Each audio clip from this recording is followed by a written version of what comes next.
Video like जरूर कर लीजिए और ऐसे वीडियो लगातार फ्री में पाने के लिए चैनल को तुरंत सब्सक्राइब कर लीजिए और बेल आइकन को जरूर टैप कर लीजिए ताकि आगे भी सारे वीडियो आपको मिलते रहे। यूट्यूब में फॉलो करते हैं तो प्लीज ये वाला फ्री टेलीग्राम चैनल जरूर ज्वाइन कर लीजिएगा। सारे नोटिफिकेशन सारे अपडेट यहीं पे आते हैं, ध्यान रखिए। यूपीपीएससी अपर प्रीलिम्स 2024 का एग्जाम जो 7 और 8 दिसंबर को होने वाला था मल्टीपल शिफ्ट में, अब एक ही शिफ्ट में होगा। जो घटनाक्रम रहा है आप सभी को ज्ञात है। सो उससे प्रभावित होकर के और उसके आगे जो है समर्पण करके एक तरीके से आयोग ने फाइनली सही राह पकड़ते हुए पूर्व की भांति परीक्षा कराने का जो निर्णय लिया है 9:30 से 11:30 तक, और द्वितीय सत्र में अपराह्न 2:30 से 4:30 बजे तक 2 सत्रों में, यानी कि जीएस और सीसैट का पेपर जो है एक शिफ्ट में होगा। और एग्जाम डेट यहाँ पर निर्धारित कर दी गई है 22/12/2024। 22 दिसंबर 2024 को पेपर आपका फाइनली होने जा रहा है। प्रबल संभावना है कि पेपर इसी दिन होगा और किसी भी तरीके की इधर उधर की बातों में अपना फंसते हुए एटलीस्ट जिन लोगों ने सिर्फ यूपीपीएससी अपर प्रीलिम्स का एग्जाम देने के लिए फॉर्म भरा था, जिन लोगों का टारगेट सिर्फ और सिर्फ यूपीपीएससी अपर प्रीलिम्स एग्जाम है, वो ये बात ध्यान से सुनिए कि अब 36 दिवस आपके पास बच रहे हैं और 16 तारीख के बाद सिर्फ और सिर्फ 35 दिवस बच रहे हैं। तो 35 दिवस में यानी कि लगभग जो 5 सप्ताह बचे हुए हैं, किस तरीके से अपनी तैयारी को फाइनल टच आप दे सकते हैं। बहुत सारी कॉन्स्पिरेसी थ्योरीज चल रही हैं मार्केट में, किस एग्जाम का पेपर आपको देखने को मिलेगा, किस एग्जाम डेट के हिसाब से पेपर देखने को मिलेगा, क्या ये पहले का पेपर होगा, क्या ये नया पेपर हो सकता है। बहुत सारी चीज़ें चल रही हैं। अब लेकिन जो सीरियस एस्पिरेंट है वो हर तरीके से अपने को तैयार करके जाएंगे। कहाँ से कहाँ तक का करंट अफेयर अब तैयार करना होगा। अंतिम 35 दिवस में स्टडी फॉर सिविल सर्विस के पेड क्रैश कोर्स पे आए तो क्या यहाँ पर आपको जरूरी पढ़ना है, किस तरीके से पढ़ना है, ये सारी बातें इस वीडियो में मैं बताने वाला हूँ, क्योंकि ये आपका स्ट्रैटेजी वीडियो है। लास्ट 36 दिवस का पेड क्रैश कोर्स जो स्टडी फॉर सिविल सर्विस ने शुरू किया है, उसका स्ट्रैटेजी वीडियो आप देख रहे हैं। इसको ध्यान से देखिए सभी लोग जिन लोगों ने इस कोर्स को ज्वाइन किया है। 22/12 को पेपर होना है, इस बात को आप लोग जो है दरकिनार मत करिएगा। पहले ऐसा हुआ है कि मार्च में एग्जाम डेट थी, फिर जुलाई में होना था, फिर अक्टूबर में और फाइनली दिसंबर में होने जा रहा है। लेकिन अब मेरे हिसाब से कोई अटकलें नहीं बाकी हैं। पहले मल्टीपल शिफ्ट में होने की वजह से हमें जो है इसके खिलाफ आवाज़ उठानी पड़ी थी और आयोग ने सही निर्णय लेते हुए इसको पूर्व की भांति कराने का निर्णय लिया है। आप ईमान करके चलिए कि 22/12 को पेपर अब हो ही जाएगा। ठीक है, पूरी आयोग की तैयारी होगी, क्योंकि इसी दौरान आरओ की परीक्षा प्रस्तावित थी, तो कोई नए अरेंजमेंट्स करने नहीं होंगे। क्वेश्चन पेपर भी मल्टीपल ही बने होंगे 2 शिफ्ट के हिसाब से, तो उसी में से कोई एक पेपर आपको देखने को मिल सकता है। करंट अफेयर जैसा आप पढ़ने वाले थे 7 और 8 के लिए, वो उतना ही आपको तैयार करना है, इसमें कोई जो है संशय नहीं रहेगा। हाँ, एक पॉसिबिलिटी लेकर के चल सकते हैं कि आपको पुराना पेपर भी देखने को मिल सकता है जुलाई वाला। तो उसके लिए क्या कर सकते हैं, उसके लिए काम ये किया जा सकता है कि सेफ साइड रहने के लिए अक्टूबर 2023 से आपको तैयार करना चाहिए। अक्टूबर 2023 का, फिर नवंबर का, दिसंबर का बहुत इंपॉर्टेंट डेटा आपको लेना है। बहुत ज़्यादा चीज़ें नहीं लेनी है, जितना भी जरूरी होगा स्टडी फॉर सिविल सर्विसेज के इस पेड ग्रुप में आपको मिल जाएगा। स्टडी मटेरियल पेड ग्रुप जिन लोगों ने लास्ट मोमेंट में ज्वाइन किया है, सारा स्टडी मटेरियल अपडेट करके आपको मिल चुका है, चाहे मिसलेनियस का हो, चाहे बजट इकोनॉमिक सर्वे के नोट्स जो आपको स्टडी करने हैं। करंट अफेयर अभी मंथ वाइज अपलोड किया गया है, लेकिन जल्द का मतलब है कि एग्जाम से करीब 15-17 दिवस पहले आपको पीडीएफ मिल जाएगी। जैसे आपका एग्जाम 22 दिसंबर को है, तो करीब जो है 7 दिसंबर के करीब हम आपको पापा वीडियो की पीडीएफ दे देंगे करंट अफेयर की, इंग्लिश माध्यम में अलग और हिंदी मीडियम में अलग, जिसमें आप वही पीडीएफ से पूरा करंट अफेयर तैयार कर लेंगे, नेशनल इंटरनेशनल वाला। और Uttar Pradesh special current affair भी आपको दे दिया गया है। Uttar Pradesh special current affair भी जितना दिया गया है बस उतना ही जरूरी है। यूपी जीके से लेकर सारे सब्जेक्ट वाइज नोट्स कंपाइलेशन में आपको दे दिए गए हैं, हिस्ट्री के, ज्योग्राफी के, इन्वायरमेंट के, इकोनॉमी के, पॉलिटी के, इन सब के। ठीक है, तो अब लास्ट मोमेंट रिवीजन ही ज़्यादातर लोग कर रहे होंगे, कुछ लोग रिवीजन करने के उद्देश्य से ही हमारे ग्रुप में आए हैं। तो मेरा रिकमेंडेशन सबसे पहला है कि जो भी study material study for civil services के पेड स्टडी मटेरियल वाले ग्रुप में दिया गया है, सिर्फ उसी को आपको पढ़ना है, इधर उधर नहीं भटकना है, क्योंकि अब मल्टीपल फोल्ड स्टडी मटेरियल आप नहीं तैयार कर पाएंगे। हर जगह का स्टडी मटेरियल अब तैयार नहीं किया जा सकता है। जो भी आपने पहले पढ़ा उससे हमारा कोई लोकस या फिर कोई कंसर्न नहीं रहेगा। जो भी हमने यहाँ पर दिया है, अगर अभी भी 8 से करीब जो है 9 घंटे, करीब 10 घंटे अगर आप निकाल सकते हैं उसको स्टडी करने में, रिवाइज करने में और उस पर आधारित प्रैक्टिस करने में, तो अभी भी कट ऑफ निकाला जा सकता है निश्चित तौर पर। फुल पेड ग्रुप में जिन लोगों ने डाउट क्लियरेंस का ग्रुप ज्वाइन किया है, आप कोई भी डाउट पूछ सकते हैं हमारे स्टडी मटेरियल से एसोसिएटेड, या फिर यूपीपीएससी अपर प्रीलिम्स एग्जाम से संबंधित जीएस और सीसैट का कोई भी डाउट हमारे एडमिन से आप पूछ सकते हैं। हमारी सर्विस जो है 22 दिसंबर 2024 तक आपको मिलती रहेगी। स्ट्रैटेजी यहाँ पर बहुत लंबी मैं नहीं बताऊंगा, ज़्यादा मेंस वगैरह की बात यहाँ पे नहीं करेंगे, क्योंकि अब प्राइमरी फोकस यहाँ पर प्रीलिम्स होना चाहिए। 2024 में इतनी बार प्रीलिम्स पोस्टपोन हुआ है, कि कई सारे लोगों में फ्रस्ट्रेशन भी है और कई सारे लोगों के पास बहुत सारा समय नहीं बाकी है। अब तक आप मेंस दे रहे होते, अगर मार्च में आपकी परीक्षा हो गई होती तो आप जो है हो सकता है मेंस के रिजल्ट की प्रतीक्षा कर रहे होते, तो समय वेस्ट हुआ है। अगर आपने समय का सदुपयोग किया है तो अच्छी बात है, लेकिन अगर नहीं भी कर पाए हैं तो लास्ट के 36 दिवस जो बच रहे हैं इसमें टोटली आपका पूरा फोकस जो है स्टडी मटेरियल को स्टडी करने के लिए होना चाहिए और प्रैक्टिस रिसोर्स से प्रैक्टिस करने के लिए और ज़्यादा से ज़्यादा रिवीजन करने की ओर आपका ध्यान केंद्रित होना चाहिए। स्ट्रैटेजी वीडियो बहुत ब्रीफ रखेंगे। स्ट्रैटेजी का सार तो मैंने बता ही दिया है कि 3 चीज़ें आपको करनी है। एससीएस का स्टडी मटेरियल आपको अच्छे तरीके से रिवाइज कर लेना है। अच्छे तरीके से आपको प्रैक्टिस रिसोर्स हमारे फॉलो कर ले रहे हैं, जैसे पेड क्विज जो है, पेड क्विज 2024 की चल रही है शुरू से। इसमें सारा करंट अफेयर का रिवीजन एक तरीके से कराया जा चुका है। अगर आपने पुराने सारे सवाल लगा लिए तो आप पिछले 10 महीने का 1 साल का करंट अफेयर ऐसे ही अच्छे तरीके से रिवाइज कर चुके होंगे। और प्रैक्टिस के लिए जो जीएस के हमने क्वेश्चंस कराए हैं, जीएस के सारे सब्जेक्ट में से, जैसे साइंस हो गया, इकोनॉमी हो गया, एनवायरनमेंट हो गया, पॉलिटी और बेसिक ज्योग्राफी वगैरह, हिस्ट्री वगैरह, कई सारे क्वेश्चंस ऑलरेडी अपलोड किए गए हैं। और इन्हीं क्वेश्चंस में से, आई रिपीट, इन्हीं क्विज के क्वेश्चंस में से कई सारे क्वेश्चन आपको डायरेक्टली एग्जाम में देखने को मिल सकते हैं 22 दिसंबर को जो एग्जाम आप फेस करने वाले हैं उसमें।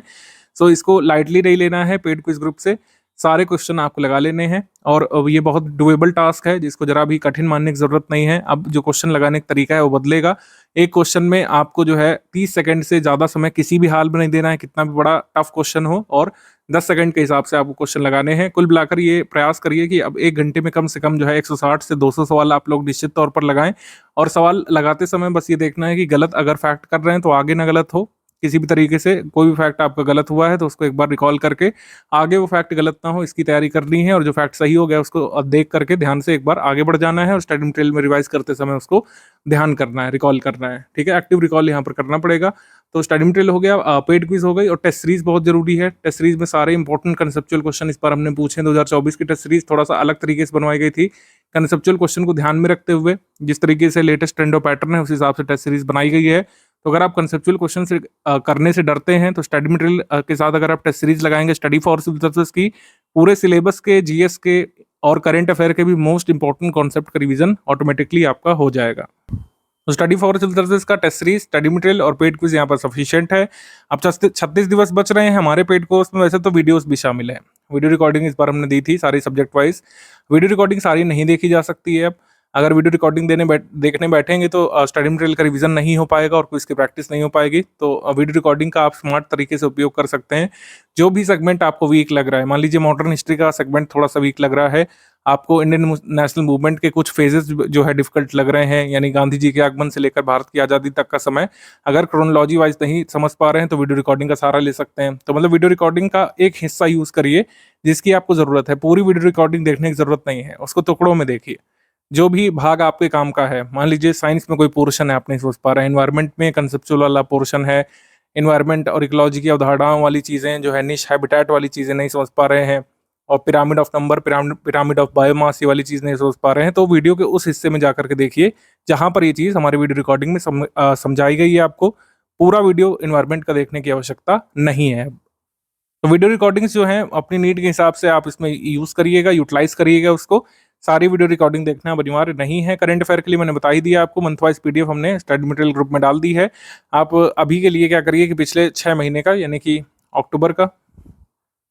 अक्टूबर, सितंबर, अगस्त, जुलाई, जून और मई, इतना आप लोग तैयार करना शुरू कर लीजिए। और अगर नहीं भी हो पाता है नेक्स्ट 15 दिवस में, कोई दिक्कत वाली बात नहीं है। मैंने जैसे आपको बताया, सिंगल पीडीएफ हम हमेशा रिलीज करते हैं। करंट अफेयर का पापा वीडियो यूट्यूब पर आता है फ्री ऑफ कॉस्ट, और उसका जो पीडीएफ है वो हमारे पेड ग्रुप मेंबर्स को मिलता है।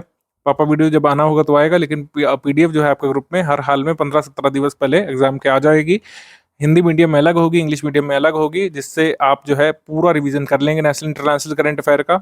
यूपी करंट अफेयर पीडीएफ अलग से मिलेगी। यूपी करंट अफेयर के 2-3 से 4 प्रश्न तक अभी तक पूछे गए हैं, वो आपका यूपी करंट अफेयर पीडीएफ में कवर हो जाएगा।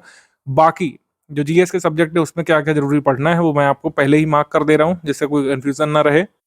सब्जेक्ट वाइज कैसे कैसे क्या क्या पढ़ना है इसको मार्क कर लेते हैं। सबसे पहले इतिहास में जैसे कंपाइलेशन पीडीएफ, लिस्टिंग पीडीएफ दी गई होगी, और कंपाइलेशन लिस्टिंग के वीडियोस भी दिए गए होंगे। एटलीस्ट कंपाइलेशन पीडीएफ और लिस्टिंग पीडीएफ आपको अच्छे तरीके से रिवाइज करना है। अब रिवाइज वर्ड ही मैं यूज़ करूंगा, जितनी बार आप पढ़ेंगे उतनी बार आपको लाभ मिलेगा, उतना ही अच्छा मतलब रिकॉल हो पाएगा एग्जाम के दिन। तो रिवीजन पर फोकस करना है, सारे तथ्यों को ध्यान से एक बार देख लेना है और रीडिंग और रिवीजन पर ज़्यादा फोकस करना है। कंसेप्चुअल अंडरस्टैंडिंग अब यहाँ पर नहीं काम आएगी, ज़्यादा यहाँ पर कंसेप्चुअलाइज करने की जरूरत नहीं चीज़ों को।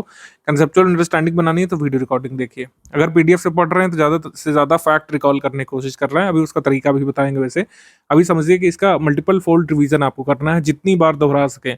इंटरनेशनल मूवमेंट पे है, जितनी बार जो है ये तीनों मूवमेंट जैसे non cooperation movement, civil disobedience movement और भारत छोड़ो आंदोलन, जितनी बार रिवाइज कर पाए एक बार उसको करिए। कम से कम 3 बार ये रिवाइज होनी चाहिए तीनों आंदोलन, क्योंकि तीनों आंदोलन से एक एक प्रश्न तो आता ही है हर बार, हमेशा ही आपके एग्जाम में।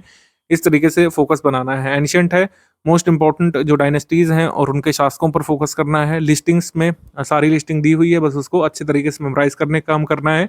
इतना कर लिया तो इतिहास के जितने भी 28 प्रश्न करीब आते हैं, 25 से 28 सवाल, उनमें से मैक्सिमम आप कर पाएंगे। यूपीपीएससी में इतिहास थोड़ा सा कठिन स्तर का पूछा जाता है, लेकिन फिर भी हमेशा ही स्टडी फॉर सिविल सर्विसेज की लिस्टिंग कंपाइलेशन से आप अच्छे नंबर ऑफ प्रश्न सही कर पाते हैं और कई बार दूसरे कैंडिडेट से आगे निकल जाते हैं। पीवाईक्यू से हिस्ट्री के सारे सवाल एक बार सॉल्व कर लीजिएगा अगर बन पाए तो। अगर इतना भी नहीं हो सकता है, टेस्ट सीरीज में जो भी हिस्ट्री के सवाल पूछे गए हैं उसको जरूर रिकॉल कर लीजिएगा और पेड क्विज के सवाल जरूर लगा लीजिएगा। ठीक है, यहाँ पर पीवाईक्यू जो दिया हुआ है, ये पीवाईक्यू कंपाइलेशन कोई मार्केट से नहीं लाना है, स्टडी फॉर सिविल सर्विसेज ने अपने ग्रुप में दिया हुआ है, उसी से अगर रिवाइज कर लेंगे एक बार, सिर्फ एक बार मैं कहूँगा, मल्टीपल बार सिर्फ और सिर्फ पीडीएफ से रिवीजन करिए।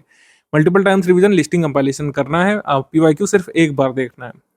स्टडी फॉर सिविल सर्विसेज का पीवाईक्यू कंपाइलेशन जो दिया हुआ है, सिर्फ एक बार आपको उसको देखना है। ठीक, एक बार सिंगल टाइम। और फिर पेड क्विज एक बार जरूर लगा लेना है आपको। इतना कर लेंगे, इतिहास यहाँ से इतना कवर हो जाएगा कि चाहे जैसे प्रश्न आ जाए मैक्सिमम प्रश्न आप निकाल पाएंगे। कट ऑफ निकालने भर के प्रश्न इतिहास से निकाल पाएंगे। फिर भूगोल में भी सेम चीज यही करनी है, कंपाइलेशन लिस्टिंग दोनों पे फोकस करना है। अगर आपको लगता है कि कंपाइलेशन बहुत बड़ा हो रहा है भूगोल का, तो कम से कम लिस्टिंग पीडीएफ जरूर अच्छे से तैयार कर लीजिएगा। और वन टाइम रीडिंग जो है कंपाइलेशन पीडीएफ की भी आपको जरूर करनी चाहिए। पीवाईक्यू से ज्योग्राफी क्वेश्चन सॉल्व कर लीजिएगा, जो PYQ compilation study for civil services ने दिया है उसमें से, और कहीं से नहीं। और टेस्ट सीरीज और पेड क्विज से ज्योग्राफी क्वेश्चन तो आपको मिल ही जाएंगे सॉल्व करने के लिए। पॉलिटी में भी ऐसे ही करना है। स्टैटिक इकोनॉमी में क्या करना है, इकोनॉमिक कंपाइलेशन हमने दी है, बजट इकोनॉमिक सर्वे के नोट्स दिए हुए हैं बाकायदा वीडियो रिकॉर्डिंग सहित। अगर आपको बजट समझने में दिक्कत आती है, इकोनॉमी के टर्म्स नहीं समझ पाते हैं, यूपी बजट समझने में दिक्कत आती है, वीडियो रिकॉर्डिंग देखिए। बजट इकोनॉमिक सर्वे के नोट्स की वीडियो रिकॉर्डिंग इसीलिए दी गई है और बाकायदा ज्ञान सर ने उसको समझाया है, जिससे आप अच्छे से उसको समझ सकें और उसको यूटिलाइज कर सकें इन्फॉर्मेशन को। जिन लोगों की इकोनॉमी वीक है वो भी समझ जाएंगे, इस तरीके से उसको समझा दिया गया है। इन्वायरमेंट में लिस्टिंग और कंपाइलेशन सफिशिएंट है। पीवाईक्यू से एक बार क्वेश्चन देख लीजिएगा, टेस्ट सीरीज से क्वेश्चन मिल जाएंगे, पेड क्विज से क्वेश्चन मिल जाएंगे और जनरल साइंस में भी यही करना है।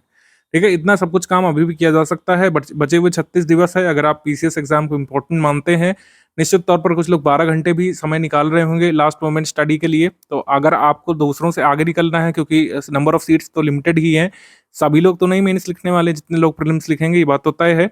तो आपको मेंस लिखना है तो आपको सीरियस होना पड़ेगा और इस एग्जाम की इंपॉर्टेंस समझनी पड़ेगी। आपको ये समझना पड़ेगा कि पूरा साल एक तरीके से बर्बाद हुआ है। मार्च में अगर एग्जाम हो गया होता तो अभी तक आप लोग इंटरव्यू वगैरह की तैयारी कर रहे होते या फिर पॉसिबली रिजल्ट की प्रतीक्षा कर रहे होते। ठीक है, तो इसको सीरियसली समझते हुए लास्ट के 36 दिवस में अच्छे तरीके से सारी चीजें तैयार कर लेंगे तो अभी भी जीएस का कट ऑफ निकाला जा सकता है। अच्छा, एक चीज में और लोग कंफ्यूज रहते हैं, यूपीपीएससी में जनरल साइंस ज्यादा आती है, साइंस टेक्नोलॉजी का वेटेज काफी कम रहता है। तो साइंस टेक्नोलॉजी जो है ये आपको करंट अफेयर में कवर होकर मिल जाएगी। करंट अफेयर में साइंस टेक्नोलॉजी का सेक्शन होता है, उसी में से आपके साइंस टेक वाले सवाल कवर्ड हो जाएंगे। उसके लिए अलग से कुछ भी पढ़ने की जरूरत नहीं है, ना ही परेशान होने की जरूरत है। जनरल साइंस ज्यादा आता है, साइंस टेक जितना भी आएगा करंट अफेयर पोर्शन में हम लोग कवर करा देते हैं। प्रैक्टिस बहुत ज़रूरी है इस एग्ज़ाम के लिए। सो हमने इसको तुरंत ही टेस्ट सीरीज़ को शुरू करने का निर्णय लिया है। सारी टेस्ट सीरीज़ जो है एक-एक करके अपलोड होती जाएँगी, 2-2 दिन, मतलब हर दिन में 2-2 टेस्ट अपलोड करके दिए जाएँगे। ज़्यादातर टेस्ट को आप स्टडी मटेरियल के तरीके भी लगा सकते हैं।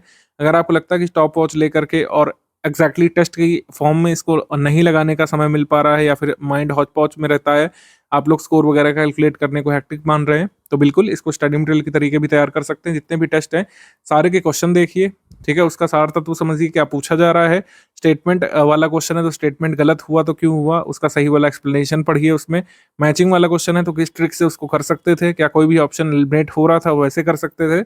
अगर ये सब नहीं भी देखते हैं तो एटलीस्ट जो है क्वेश्चन देख करके और उसका एक्सप्लेनेशन पढ़ करके आगे बढ़ जाएंगे और अच्छे तरीके से एक बार एक्सप्लेनेशन वाला पार्ट रिवाइज कर लेंगे। स्टेटमेंट गलत क्यों हुई है या फिर जो है असर्शन रीजन वाला सवाल है तो आपका सवाल क्यों नहीं सही बन पाया उसमें, ये बस एक बार अंडरस्टैंड अगर कर लेंगे तब भी यहाँ पे काफ़ी अच्छा आपकी तैयारी हो जाएगी, क्योंकि टेस्ट सीरीज में मोस्ट इंपॉर्टेंट फैक्ट्स का ही रिवीजन हम लोग कराते हैं। कई लोग जैसे पूछते हैं कि सर मोस्ट इंपॉर्टेंट फैक्ट्स कहाँ पर मिलेंगे, मोस्ट इंपॉर्टेंट फैक्ट्स मिलते हैं स्टडी फॉर सिविल सर्विसेज की टेस्ट सीरीज में। तो 20 सेक्शन वाइज 29 फुल लेंथ आपको मिलने जा रही है, यानी कि काफ़ी तमाम सवाल हैं। इतने अच्छे तरीके से इन सवालों को आप देख करके जाएंगे तो टफ ट्रिकी क्वेश्चन को डील करने की हिम्मत आपके अंदर आएगी। कई बार जब आप कंफ्यूज होते हैं एग्जाम में, वो कंफ्यूजन दूर होती जाएगी जैसे जैसे आप हमारे सवाल लगाते जाएंगे। एग्जाम से पहले जितना कंफ्यूज होना है हो जाइए, 36 दिवस हैं, खूब कंफ्यूज होइए, खूब अच्छे तरीके से एक्सप्लेनेशन पढ़िए। अगर आपको लग रहा था कि ये सवाल तो मैंने सही निकाला लेकिन वो एक्सप्लेनेशन में गलत निकल गया, तो एक्सप्लेनेशन ध्यान से पढ़िए कि उसमें क्या पूछा गया था और आप क्या उसको समझ रहे थे। ठीक है, तो टेस्ट सीरीज जो है एज अ टेस्ट अगर नहीं भी लगा पा रहे हैं, एज अ स्टडी मटेरियल उसको जरूर पढ़ लीजिएगा एक बार।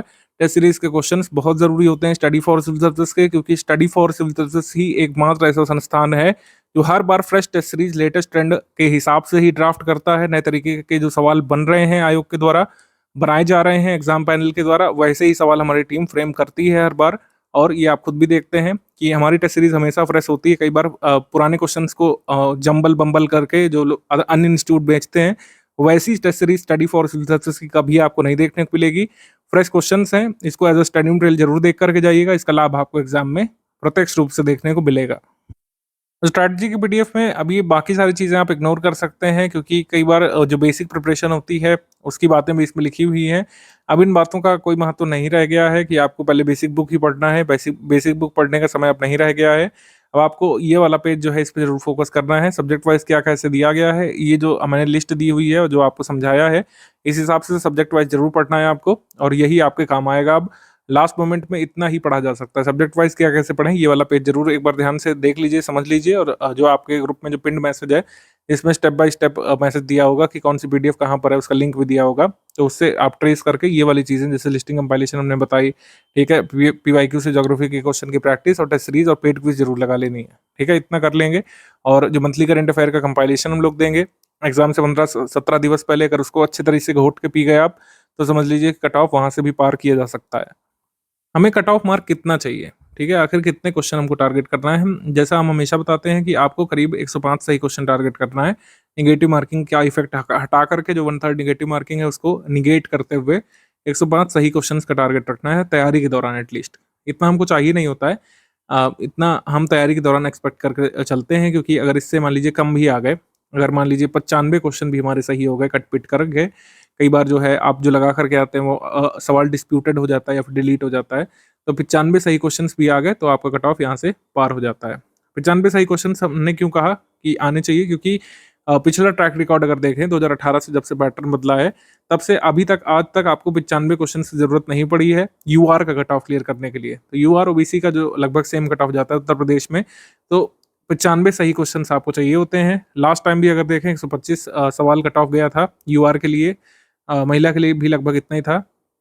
93 सही क्वेश्चंस लगभग आपको चाहिए थे, और हमको टारगेट कितना करना है, 105 सही क्वेश्चंस का। स्टडी फॉर सिविल सर्विसेज के स्टडी मटेरियल से और पेड क्विज से, हमारे टेस्ट सीरीज से सब मिला करके आते कितने क्वेश्चन हैं, कई बार हम लोग बता चुके हैं। 125 सवाल तक आपको देखने को मिल सकते हैं आपके पीसीएस के पेपर में, जीएस वाले पेपर में 125 सवाल तक हमारे स्टडी मटेरियल से, प्रैक्टिस रिसोर्सेज से, टेस्ट सीरीज वगैरह से देखने को मिल सकते हैं। लेकिन आपको कितने चाहिए, आपको सिर्फ यहाँ पर 105 सही सवाल चाहिए। 105 सही सवालों का प्रयास चाहिए और 95 सही क्वेश्चन अल्टीमेटली आपको चाहिए मेंस लिखने के लिए। इतना बिल्कुल किया जा सकता है। कई लोगों ने फॉलो किया है, हजारों लोग जो है अपना मेंस लिख चुके हैं स्टडी फॉर सिविल सर्विसेज के प्रीलिम्स वाले क्रैश कोर्सेज को ज्वाइन करके, फिर उन्होंने मेंस का भी किया है। कई लोग फाइनली भी सिलेक्ट हुए हैं, जिनका इंटरव्यू हम लोग अपने मेन चैनल पर डालते रहते हैं। पॉडकास्ट भी जल्द शुरू होने वाला है, उनके डिटेल्ड अनुभव आप उसमें देख पाएंगे, सुन पाएंगे। तो अगेन ध्यान रखिएगा, अल्टीमेट बात क्या है, 105 सही क्वेश्चंस का टारगेट रखना है। स्टडी मटेरियल से और प्रैक्टिस रिसोर्सेज से आपको 125 तक मिल जाएंगे। अगर भूल भी गए, 20 क्वेश्चन नहीं भी लगा पाए, 100-105 आसानी से लाए जा सकते हैं। आसानी का मतलब है स्टडी मटेरियल पढ़ करके, प्रैक्टिस रिसोर्सेज को लगा करके आसानी से पाए जा सकते हैं। ऐसा नहीं कि सिर्फ पेड ग्रुप में आ गए और आसानी से 105 आ जाएंगे, ऐसा कभी नहीं स्टडी फॉर सिविल सर्विसेज ने क्लेम किया है, नहीं ऐसा कभी होता है। यहाँ पर आने के बाद जो स्टडी मटेरियल दिया गया है, जो प्रैक्टिस रिसोर्स दिए हुए हैं, जो उसको पॉजिटिवली लेगा, अच्छे तरीके से उसको रिलीजियसली फॉलो करेगा और स्टडी भी करेगा 8 से 10 घंटे अगले 35 दिवस जो बच रहे हैं उसमें, वो लोग जो है फाइनली सिलेक्ट हो सकते हैं मेंस के लिए। प्रायोरिटी लिस्ट डिसाइड की जा सकती है इससे, इस चार्ट से। 2023 का आप देखिए, 2022 का, 2021 वाला देख सकते हैं, 20 वाला भी देख सकते हैं। 15 सवाल एंशिएंट से और जो है मतलब 15 सवाल आए थे एंशिएंट मिडिवल से, जिसमें एंशिएंट से 10 थे, 5 मिडिवल से थे, 11 मॉडर्न हिस्ट्री से थे, इसमें 9 मॉडर्न हिस्ट्री से, 2021 में 11 मॉडर्न हिस्ट्री से। ठीक है, तो इस तरीके से आप देख सकते हैं हिस्ट्री काफ़ी इंपॉर्टेंट वेटेज होता है, लेकिन काफ़ी टफ सब्जेक्ट भी होता है हिस्ट्री। ज्योग्राफी में भी काफ़ी सारे क्वेश्चंस आते हैं। इंडियन ज्योग्राफी, वर्ल्ड ज्योग्राफी से 21 सवाल आए थे 2023 में, 18 आए थे 2022 में, 16 आए थे 2021 में, 16 आए थे 2020 में और 18 आए थे 2019 में।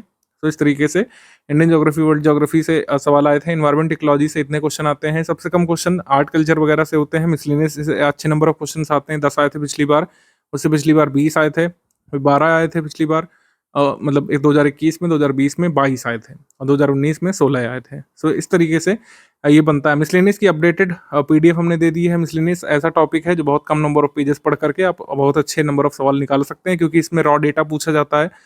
किसी अनाज के उत्पादन में कौन सा राज्य प्रथम पर है, सेकंड उत्पादन में या भंडारण में, यानी कि रिजर्व में या प्रोडक्शन में।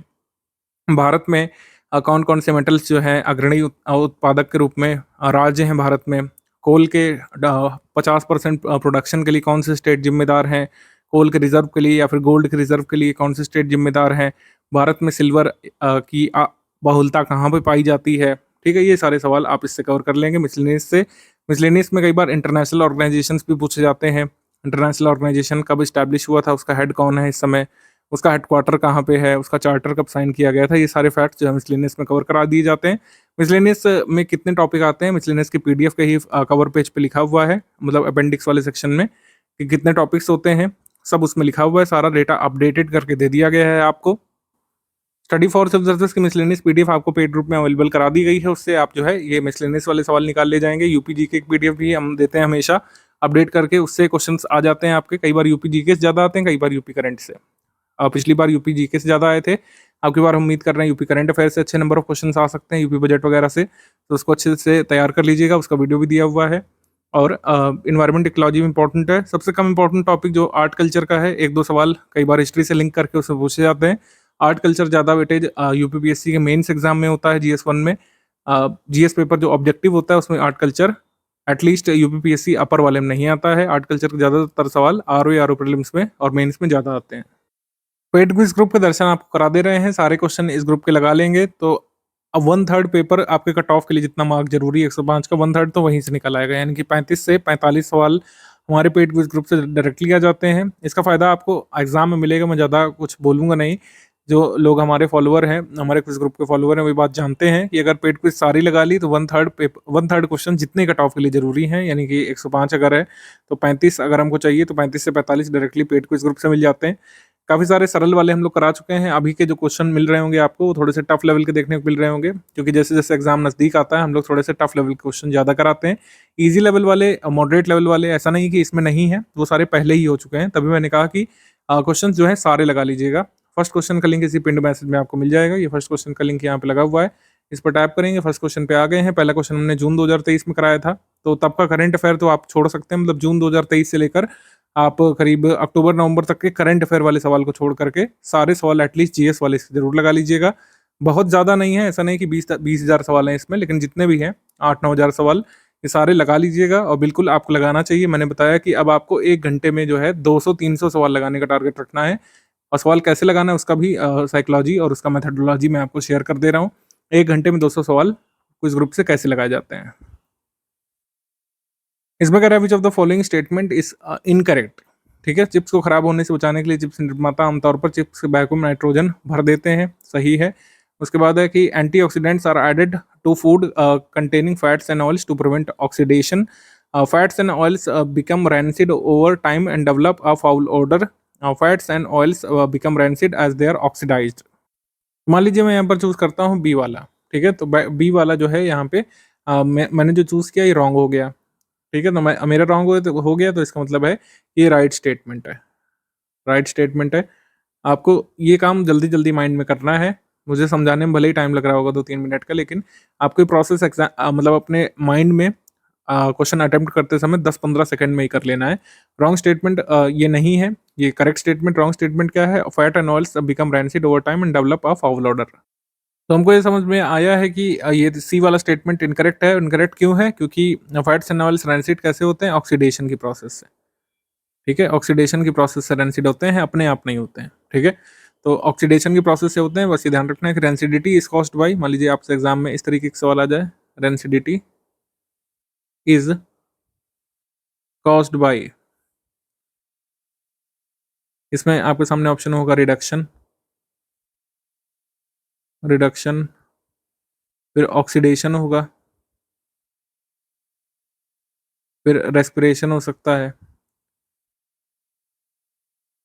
या फिर कैटालाइसिस ऐसे हो सकता है। मतलब ये ऑप्शन रहेंगे, तो आपको कौन सा चूज़ करना है, ऑक्सीडेशन वाला। तो कई बार हमारा जो एग्ज़ाम में सवाल आता है, हमारे क्विज़ ग्रुप से डायरेक्टली नहीं तो इनडायरेक्टली इंस्पायर्ड होता है कई बार। तो इस तरीके से एग्ज़ाम में ये कर सकते हैं आप। ये बड़ा क्वेश्चन था तो समझाने में ज़्यादा समय लगा, कई छोटे-छोटे क्वेश्चन होते हैं। जैसे इसमें लिखा हुआ है कि स्वतंत्रता, समानता, बंधुत्व के प्रावधान अंगीकार हमने किस कॉन्स्टिट्यूशन से किए हैं? फ्रांस के संविधान से पूछा गया क्वेश्चन है। Rudrasena second of which of the following dynasties married Prabhavati Gupta, the daughter of Chandragupta second of Gupta dynasty. तो वाकाटक वंश के लोगों से वैवाहिक संबंध स्थापित किए थे गुप्त शासकों ने, ये हमको यहाँ समझ में आता है। तो इस तरीके से 1 घंटे में 200 बार ऐसे आपको प्रैक्टिस करनी है। 1 घंटे में कम से कम 200 सवाल अब आपको करने पड़ेंगे, और 200 से लेकर 300-400 भी आप कर सकते हैं। और ज़रूरी नहीं कि आप स्टडी टेबल पे हों तभी ये सवाल करिए, आप चलते-फिरते कर सकते हैं, ब्रश कर रहे हैं 50 सवाल निपटा दिए। आप जो है कुछ कर रहे हैं, मतलब अपने मोबाइल में कुछ देख रहे हैं या फिर किसी से बात कर रहे हैं, आपने 50 सवाल निपटा दिए। आप जो है अपने घर का ज़रूरी हिसाब-किताब कर रहे हैं, सामने फ़ोन रख कर के आपने ईज़ी वाले क्वेश्चन सॉल्व कर लीजिए। ऑन्कोलॉजी किससे एसोसिएटेड है, मान लीजिए आपने कैंसर लगाया, ये सही हो गया। ठीक है? मेटालॉइड इनमें से कौन-सा ये पहचानना है, ठीक है? सी लगाया, ये सही हो गया। इस तरीके से जल्दी-जल्दी अब इसको करने का टारगेट रखना है। एक ही क्वेश्चन में इतना रिसर्च नहीं करना है कि अच्छा इससे क्या बनेगा, उससे क्या बनेगा। कई बार आप लोग सोचते हैं कि जैसे ये क्वेश्चन है कि if a banks assets exceed it's liability how will be it recorded. तो मान लीजिए आपने जो है इस तरीके से किया नेटवर्थ, अब आप खोजने लगे नेटवर्थ की डेफिनेशन क्या है कहीं पर जा करके। ऐसा नहीं करना है। नेटवर्थ संबंधित और भी प्रश्न इसी क्विज ग्रुप के खजाने में आपको मिल जाएंगे, और आप जो है इधर-उधर मत भटकिए, काफ़ी सारे फैक्ट्स इसमें कराए गए हैं। स्क्रॉल करना पड़ेगा, इसको लगाना पड़ेगा। जितना ज़्यादा स्क्रॉल करके पीछे की तरफ जाते हुए लगाएँगे इसको, उतना ही ज़्यादा आपका सिलेबस तैयार भी होता जाएगा, ये भी मान करके चलिए। आयोग का जो 150 प्रश्नों को पेपर बन करके आएगा, उसमें अगर 3-4 डिस्प्यूटेड सवालों को हटा दें, तो ये आपका करीब मैंने देखा है ऑब्जर्वेशन से, पिछले 2-3 सालों से इस तरीके का पैटर्न होता है कि 60 प्रश्न करीब ईज़ी वाले आते हैं, कि अगर आपकी थोड़ी प्रिपरेशन है, आपने पूरे अच्छे तरीके से सिलेबस को समझा है, और अगर स्टडी फॉर सिविल सर्विसेज का पेड क्विज ग्रुप लगाया हुआ है, टेस्ट सीरीज लगाई हुई है, तब भी 60 प्रश्न तो ऐसे हो सकते हैं ईज़ी वाले। 60 में से कम हमको 55 लाने होते हैं, क्योंकि कई सारे ईज़ी फैक्ट भी एग्ज़ाम में भूलने की संभावना बनी रहती है। 50 से 55 प्रश्न यहाँ पर मध्यम स्तर के आते हैं। यहाँ पे गोट फँसती है, यहाँ पे मध्यम स्तर के प्रश्न वही सॉल्व कर सकता है जिसने अच्छी तरीके से सिलेबस को पढ़ा हो, पीवाईक्यू एनालिसिस किया हो और पूरे सिलेबस को कवर किया हो। क्योंकि 50-55 मध्यम स्तर के प्रश्नों को कर ले जाने का मतलब है कि आपने पूरे सिलेबस को अच्छे तरीके से पढ़ा है, कोई भी सब्जेक्ट आपका छूटा नहीं है, और पूरे सभी सब्जेक्ट्स के जो मेन एरियाज़ हैं उनको अच्छे तरीके से आपने एक्सप्लोर भी किया है। ठीक है? 30 से 35 कठिन स्तर के जो प्रश्न बनते हैं, वो ये टेस्ट करता है कि आपने कितना अच्छे तरीके से और कितने कह सकते हैं समय तक सिलेबस का अध्ययन किया है, कितने अच्छे तरीके से आप तथ्यों को याद कर पाते हैं, और कई बार किस तरीके से अपने याद किए हुए तथ्यों को कंसेप्चुअलाइज़ कर पाते हैं। हमारा काम बिना कठिन स्तर के प्रश्नों को अटेम्प्ट किए भी हो सकता है, लेकिन कई बार हम आइडेंटिफ़ाई नहीं कर पाते हैं कि कठिन स्तर के प्रश्न कौन से वाले ऐसे हैं जिनको हमको छोड़ देना था। जो लोग ज़्यादा अच्छी टेस्ट सीरीज़ लगाते हैं, जैसे स्टडी फॉर सिविल सर्विसेज की टेस्ट सीरीज़ बार-बार अगर लगाते रहते हैं, तो ये भान आपको हो जाता है कि कठिन कठिन स्तर का प्रश्न कौन-सा है और जिसको हमको टच नहीं करना चाहिए एग्ज़ाम में। लेकिन फिर भी अगर आप स्टडी फॉर सिविल सर्विसेज के सारे मटेरियल को पढ़ लिए हैं और अच्छे तरीके से प्रैक्टिस रिसोर्सेज को आपने लगा लिया है, तो इन 30 से 35 में से भी आप करीब 10 प्रश्न जो है निकाल सकते हैं, कठिन वाले भी। ठीक है? तो 55 प्रश्न इधर से, ईज़ी वाले में से, और करीब जो है हमको जो है 40 प्रश्न इधर से चाहिए, मध्यम स्तर वाले में से, और 10 प्रश्न इधर वाले से में अगर हमारे आ गए, तो हमारा 105 का आंकड़ा जो है पार हो जाता है, और हम आसानी से जो है कट ऑफ क्लियर कर सकते हैं। लेकिन ये आसानी की अनुभूति तभी होगी जब आप जो है अगले 36 दिवस तक अच्छे तरीके से पढ़ाई करेंगे। जो भी हमने चीज़ें बताई हैं आपको वीडियो में, जो लिस्ट बताई है लिस्टिंग कंपाइलेशन की, और जो करंट अफेयर का कंपाइलेशन आएगा उसे पढ़ेंगे अच्छे तरीके से, रिवाइज़ करेंगे सारी चीज़ों को, पेड क्विज़ ग्रुप के सारे क्वेश्चन लगा लेंगे, टेस्ट सीरीज़ को अच्छे तरीके से अटेम्प्ट कर लेंगे, या फिर एटलीस्ट जो है टेस्ट सीरीज़ को स्टडी मटेरियल के तरीके रिवाइज़ कर लेंगे, उसको यूटिलाइज़ कर लेंगे, तो अभी भी जो है कट ऑफ निकाला जा सकता है। जो काम आपको करने हैं वो मैंने लिख दिए हैं। आपको ज़्यादा से ज़्यादा फोकस यहाँ पर रिवीजन और रीडिंग पर करना है। बहुत ज़्यादा कंसेप्चुअलाइज अब करने की ज़रूरत नहीं है अपनी स्टडी को। एक-एक चैप्टर में अब घंटों लगाने का समय नहीं है। एक-एक सब्जेक्ट ऐसा बनाइए कि कुछ घंटों में एक सब्जेक्ट पूरा रिवाइज़ हो जाए। इस तरीके से हमको तैयारी करनी है। जो भी कोई अगर डाउट है इस संदर्भ में, कोई अगर चीज़ नहीं समझ में आ रही है, डिस्कशन ग्रुप में पूछ सकते हैं अगर आपने फुल पेड ग्रुप लिया है। अब यहाँ पर ज़्यादा मेंस पर फोकस करने की अभी एटलीस्ट इन 36 दिवस में ज़रूरत नहीं। जो भी मेंस के लिए करना है 22 दिसंबर के बाद करना है। और जो टॉपिक्स अब प्रीलिम्स के काम के नहीं, जैसे इंटरनेशनल रिलेशन वगैरह और न्यूज़ बेस्ड करंट अफेयर, उनको आप छोड़ सकते हैं और सोशल मीडिया से थोड़ा-सा दूरी बनाइए। एक ही स्ट्रैटेजी वीडियो मैंने बना के दिया है आपको इस ग्रुप में। लास्ट 36 दिवस वाले में इसको बहुत ही शॉर्ट मैंने रखने की कोशिश की है, जिससे आपका स्क्रीन टाइम कम से कम हो और स्टडी टाइम ज़्यादा से ज़्यादा यहाँ पे यूटिलाइज़ हो। अगर स्क्रीन से पढ़ने वाला काम करते हैं, मान लीजिए कुछ लोग पीडीएफ्स ही पढ़ते हैं स्क्रीन से, उनकी बात अलग है। लेकिन अब ज़्यादा आपको इधर-उधर के ऐप में टाइम वेस्ट नहीं करना है। और अगर कभी आपको लगता है कि रिकॉर्डेड लेक्चर देखना है, तो आप उसमें पहले डिसाइड करिएगा कौन सा सेगमेंट देखना है और उसी को देखिए और फिर आप आगे जो है रिवीजन की तरफ बढ़ जाइए। ज़्यादा से ज़्यादा अब आपको जो स्टडी मटेरियल दिया गया है उसको रिवाइज करना है, प्रैक्टिस रिसोर्सेज से प्रैक्टिस करनी है और इस तरीके से जो है अपने लास्ट के 35-36 दिवस को यूटिलाइज करना है।